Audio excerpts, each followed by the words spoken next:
예, 안녕하십니까. 자, 공인중개사 세법입니다. 양도소득세 계속하고 있습니다. 오늘은요, 양도소득 기본공제를 하겠습니다. 1년에 250만 원 빼주는 거, 요 공제가 있는데요. 이거는요, 기본공제는 시험에서 단독으로 출제되기가 상당히 어렵습니다. 왜 그런가 하면요, 내용이 그렇게 많지가 않습니다. 외울 것도 한 3개 정도, 요 정도만 외우시면요, 지문을 1개, 2개 요 정도 출제할 수 있습니다. 따라서 내용이 얼마 안 되니까 이거는 꼭 공부를 하고 가셔야 됩니다. 그래서 반드시 지문에 나왔을 때 자신 있게 맞출 수 있습니다. 자, 그럼 지금부터 기본 공제를 보겠습니다. 자, 양도소득 기본 공제는요, 여기 있습니다. 여기. 그래서 양도가액에서 취득가액과 필요경비를 빼죠? 그러면은 양도 차익이 발생합니다. 시세 차익이죠. 거기서 장기보유 특별공제를 빼주면은 이제 양도소득금액. 자, 소득금액이 나오면은 마진이라 그랬죠. 마진. 그래서 양도소득금액이 나오고 거기에서 양도소득 기본공제를 빼줍니다. 그러면은 뭐가 나옵니까?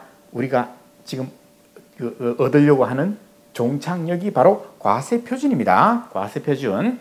그 다음에 세율이 나오죠. 자, 그래서 기본공제를 이번 시간에 하고 다음에는 세율을 또 할 겁니다. 자, 그런데 꼭 저하고 약속을 지켜주십시오. 요거 반드시 눈으로 기억하지 마시고 반드시 손으로 적어야 됩니다. 손으로. 자, 지금부터 시작 했을 때 쫙쫙쫙쫙쫙쫙쫙쫙쫙 세율 이까지 단 0.1초도 막히면 안 됩니다. 술술 쫙쫙쫙쫙쫙쫙 이렇게 돼야 됩니다. 그렇게 되면은 여기에서 이것만 알고 있어도 문제를 한 문제 맞출 수가 있습니다. 그래서 반드시 기억하시고요. 그래서 양도소득금액에서 기본공제를 빼면은 과세표준이다. 요렇게. 자, 그러면은 양도차익에서 장특공제를 빼면은 양도소득금액이다. 요렇게 한 세트. 그 다음에 양도소득금액에서 기본공제 빼면은 과세표준이다. 요렇게 한 세트. 이거는 반드시 머릿속에서 촥 그렇죠. 살아 움직여야 됩니다. 자, 그 다음요. 자, 그런데요. 자, 양도소득 기본공제는요. 1년에 250만 원을 공제를 해줍니다. 1년에 250만 원. 자, 그러면 어떻습니까? 별거 아니죠. 저는 지금도요, 이걸 왜 해주는지 모르겠어요. 왜 하지? 우리가 아파트를 팔면요, 양도 차익, 시세 차익이 몇 억 이렇게 나오잖아요. 그죠? 거기서 장특공제 빼주고 나도 양도 소득 금액이 몇 억이나 쌓여 있는데 거기에서 250만 원을 빼준다. 이렇게 됐습니다. 저는 이걸 갖다가 찔끔공제, 찔끔공제 이렇게 또 저는 장난스럽게 부릅니다. 근데 실무에서 이걸 갖다가 양도소득세 계산할 때요, 250만 원 그렇게 크게 도움되는 경우가 별로 없어요. 해보면은 그냥 형식적으로 250만 원, 그것도 1년입니다. 1년. 그러니까 한숨 나오죠. 참, 그죠? 자, 어쨌든 1년에 250을 빼준다. 어디에서? 양도소득 금액에서 뺀다는 거. 자, 그 다음요.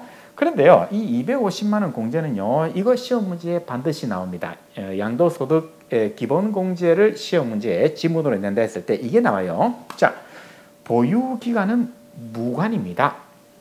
한 달 보유하고 팔아도 250만 원 공제를 받을 수가 있습니다. 문제는요, 미등기 자산입니다. 이거는 안 됩니다. 미등기 자산은 안 돼요.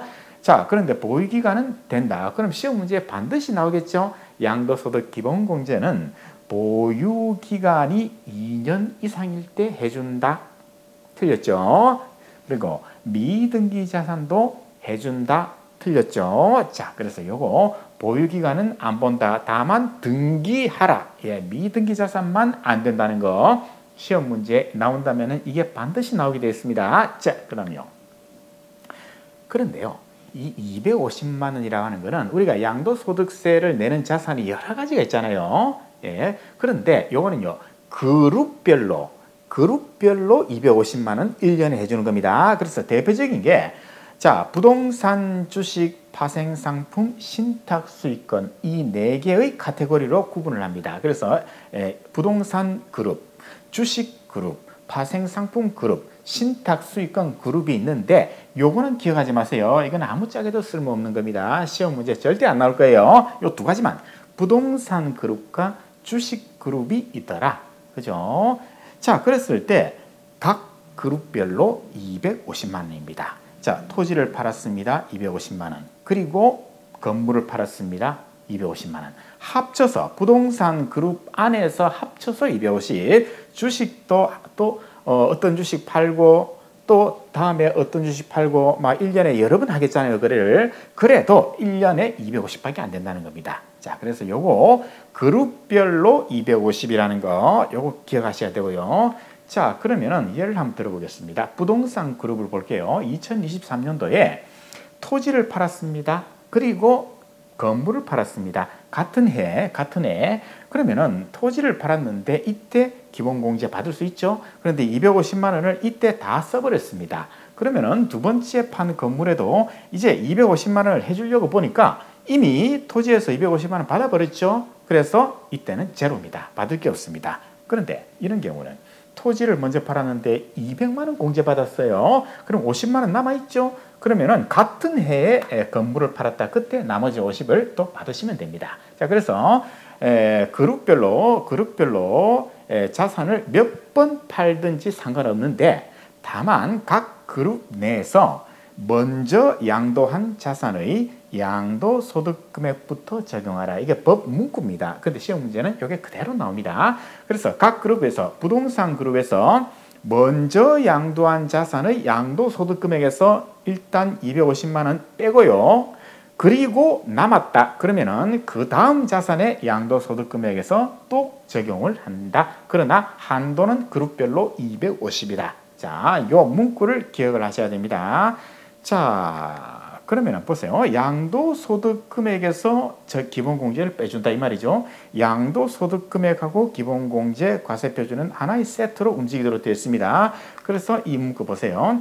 먼저 양도한 자산의 양도소득 금액부터 적용한다는 이 말이 결국에는 거기서 양도소득 금액에서 빼라. 토지 양도소득 금액에서 빼라. 건물 양도소득 금액에서 빼라. 자, 우리가 신고를 할 때는요. 양도소득세 신고를 할 때는요. 토지와 건물은 이렇게 구분이 되어 있습니다. 토지 이렇게 쭉 계산하고 건물 이렇게 쭉 계산하고 거기서 이제 토지에서 250 빼고 또 남은 게 있다 그러면 여기서 또 나머지 빼고 이렇게 되어 있습니다. 예, 그래서 이 두 개를 합쳐가지고 계산하는 게 아니고 따로 이렇게 신고서를 만들도록 되어 있습니다. 그래서 이 말이 나온 거죠. 자, 꼭 기억하시고요. 자, 요 세트 기억하시고요. 자, 그 다음에는요. 이제 OX를 한번 풀어볼까요? 자, 이거는 전부 다 기출된 문제입니다.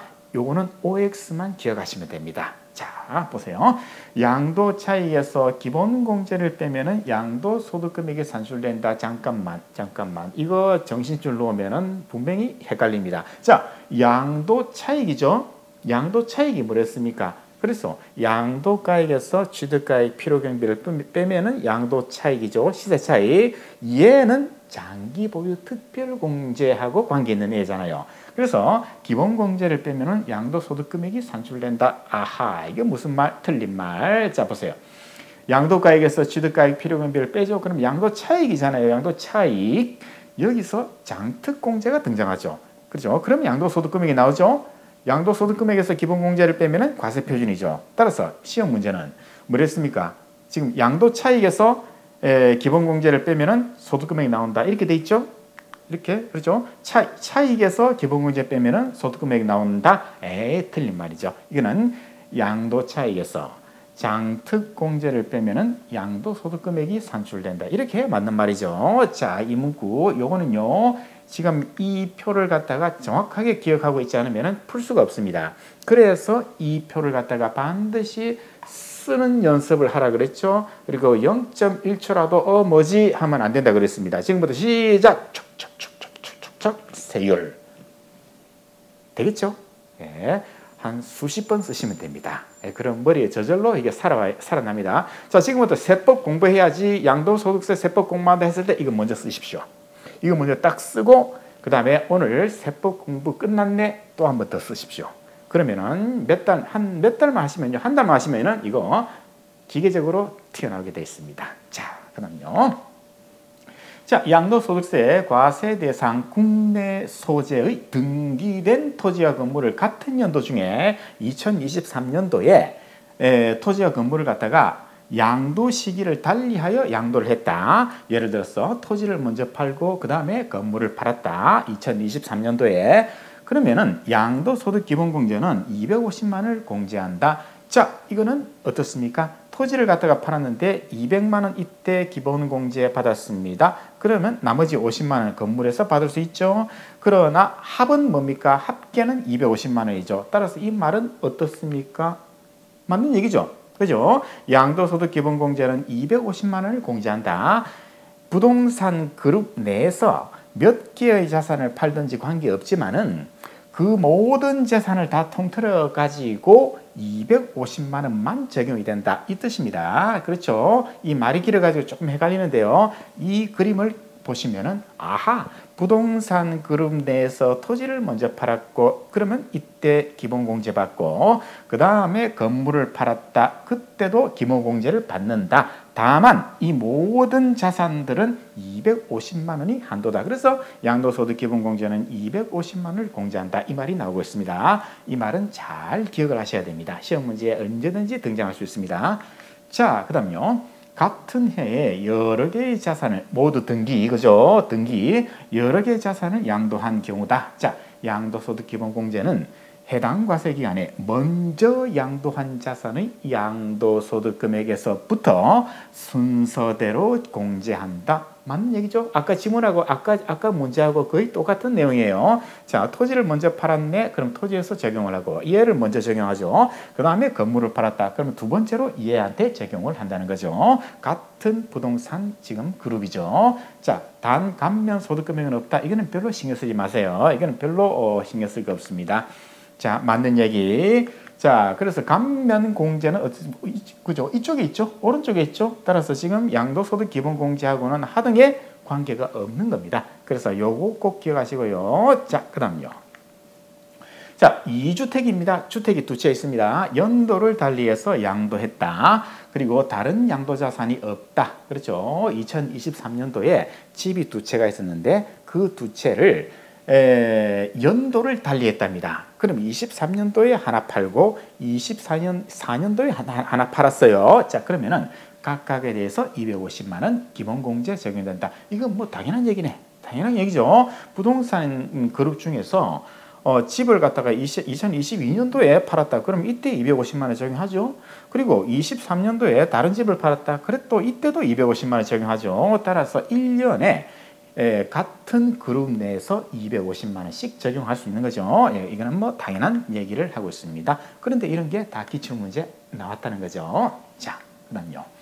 1년 미만 보유된 기타 자산을 양도한 경우 기본공제는 적용되지 않는다. 이 지문을 시험장에서 딱 보는 순간 머리가 조금 헷갈릴 겁니다. 이거 분명히 헷갈리게 되어 있습니다.